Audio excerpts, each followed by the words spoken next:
Kuna mtu, umenielewa? Wale mlioko boarding mkifika nyumbani, lazima nyumbani pale wajue kwamba kuna binti, kuna kijana amerudi. Wanaona kazi zimerahisishwa.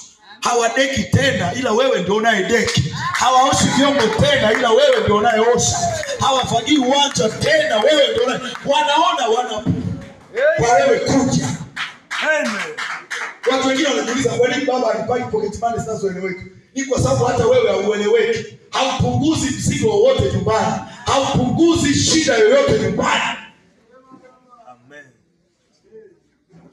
Yani wewe umetoka kabisa shule bodi, watu wamekaa pale wametabika muda wote, unafika pale wewe kazi yako kutafuta tu series.